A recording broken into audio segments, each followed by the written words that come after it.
Welcome to number 2 of my hotel quarantine series. I'm stuck here in this beautiful hotel room, and today we're going to be talking about the top 5 tips to become a wildlife camera person. These are things that I've learnt, and I suppose some of the things that I wish I'd known 10 years ago when I first started out in the industry. So let's get going. I literally have the best job in the world. I travel around the world filming some of the most amazing natural spectacles there are. And it's something that quite a few other people want to do as well. So I thought I'd go through the tips and tricks that I've learned over the years. Some of the things that I've learned and other things that I wish I'd known when I was getting into the industry. Let's get right to it. This is going to sound ridiculous when I say it, but I think it's the most important point.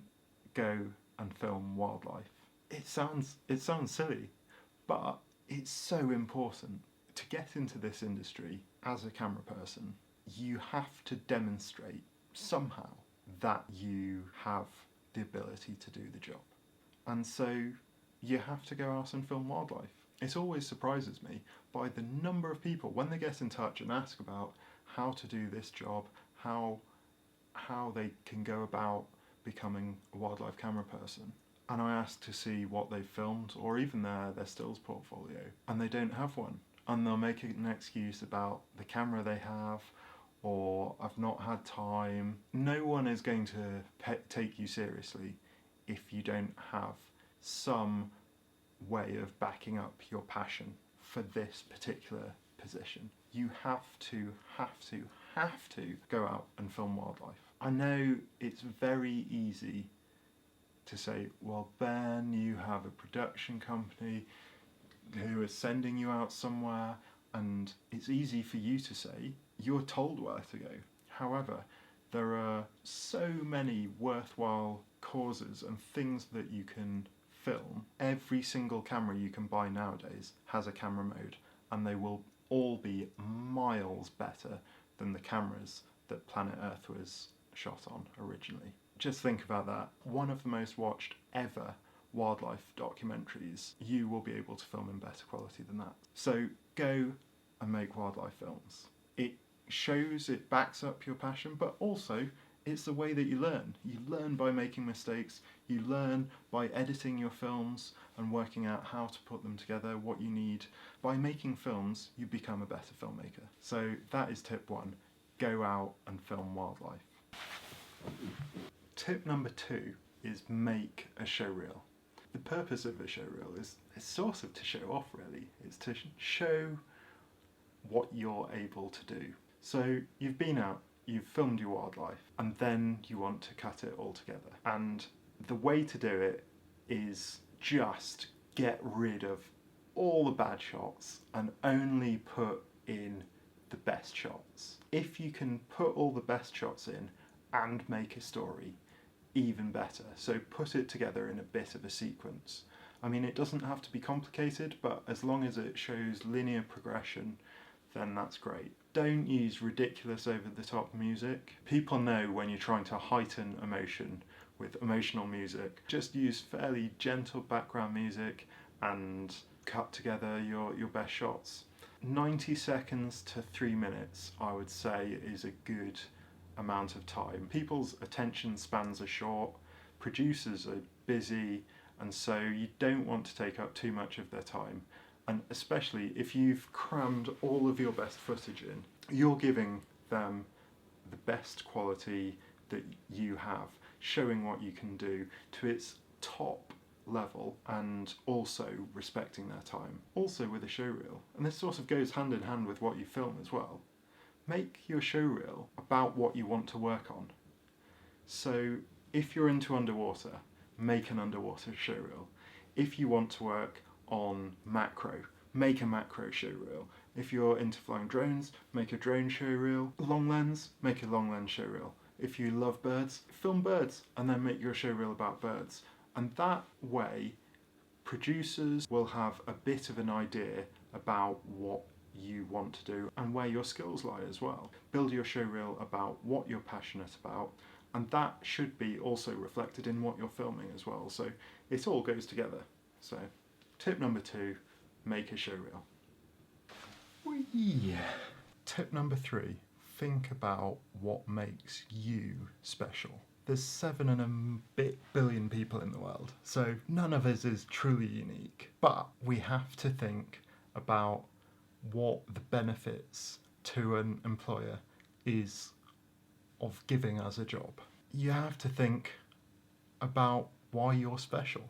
The 3 main reasons someone will give you a job over someone else is skills, knowledge, and access. If you can demonstrate you have skills, whether that's flying a drone or time lapse or making a mean cup of tea, even like abseiling or driving a powerboat or diving, usually those skills will go along with what you're interested in as well. If you can demonstrate those, then that is a reason for someone to take you on a shoot. Knowledge based is if you are an amazing bird watcher, or if you are a polar specialist, if you have knowledge about a particular landscape. You could be making films about your local patch and you could know it inside out.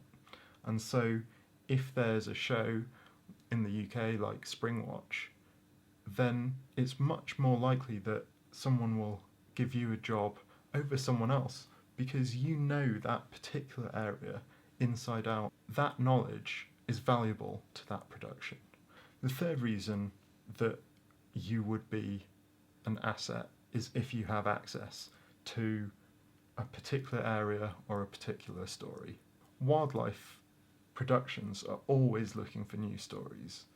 So if you can take them a new story, something that you've seen, something that you've observed, they are much more likely to use you as an assistant or a runner or even a camera operator if you have good footage of it and have shown the ability that you can get good footage of that thing. Then having that access means that you're already at the top of the list for people to give you a job. So think about those things. Think about things that make you special. So skills that you have, whether that's camera skills or rope skills or anything that makes you stand out in terms of skills.